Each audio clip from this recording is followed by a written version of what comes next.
fact, I was joking somebody, since morning we saw very young entries by very young participants, and I was just joking with a friend, Amit, that they put together with their age must be my age. So I expect a lot from myself. Let me read quickly because we have such a short time. Line of objective.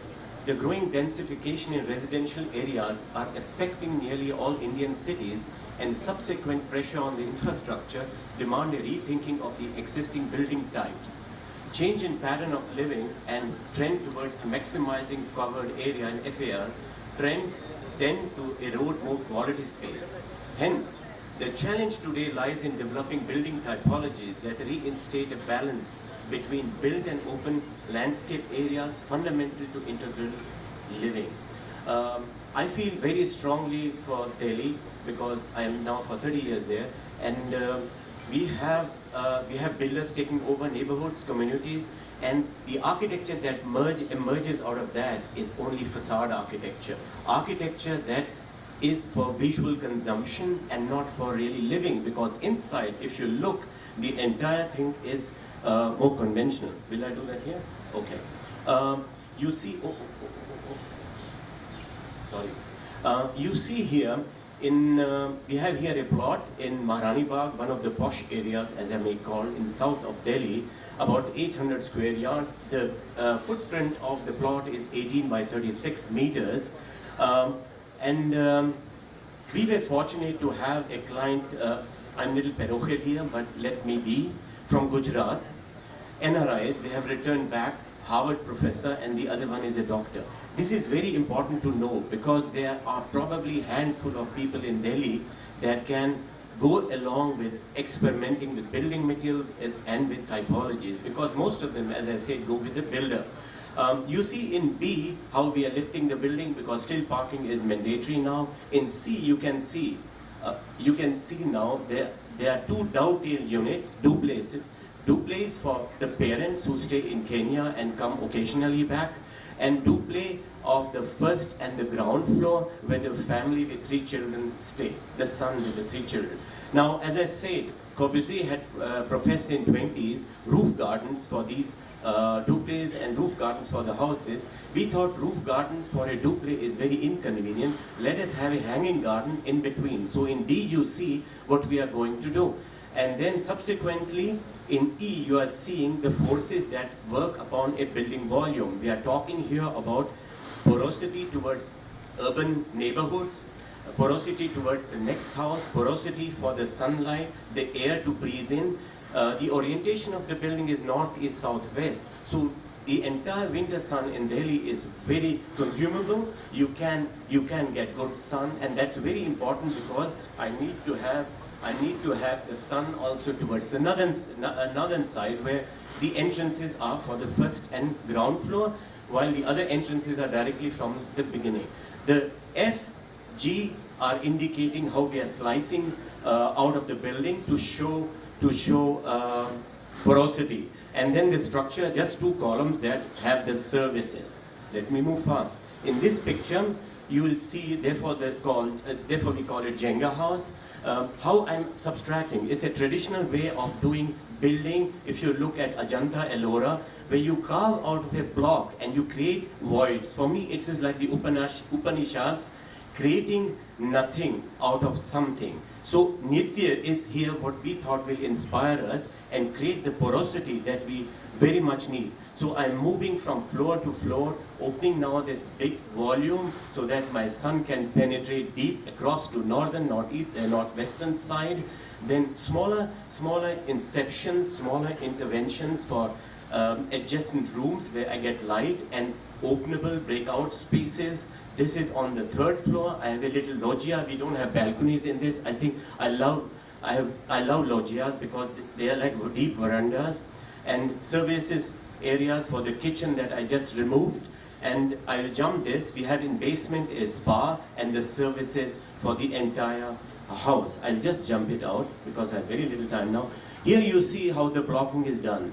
The blocking has now a structure, as you see on the right side in the core, to allow the porosity and the continuity of neighborhood through the building.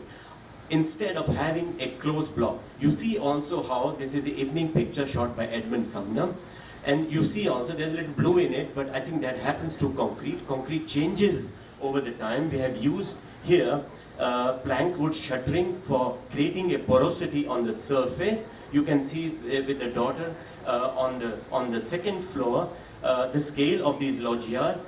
Interestingly, is I saw some other shots also. We do have inspirations from the wires that hang in the surrounding as we know it, and inspiring us for many other things in the building. I'll go very quickly, I have hardly any time left. So there is a water body there which is a reflecting pool. We call it the urban window because I'm going through the staircase. I need a breakthrough.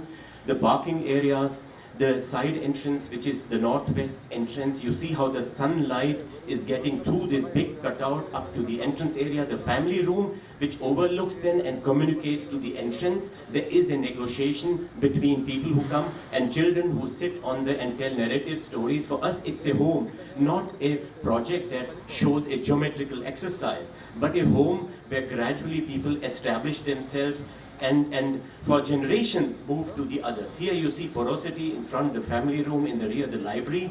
The father is working there, the family is watching TV, but the father can see even up to the entrance. So it was very important along with the clients to establish these functions. All the walls that are towards the south side are insulated, while walls like you see on the right side next to the samba staircase that goes up. I love this staircase because we took 6 months to do it, and finally it has the same methodology of taking out the nitya, taking out and folding and not intervening anything. The structure emerges normally out of this dialogue while you are designing. Here another staircase which is interpreting the hood from the kitchen to the kitchen garden. Again, cut, folded, no waste of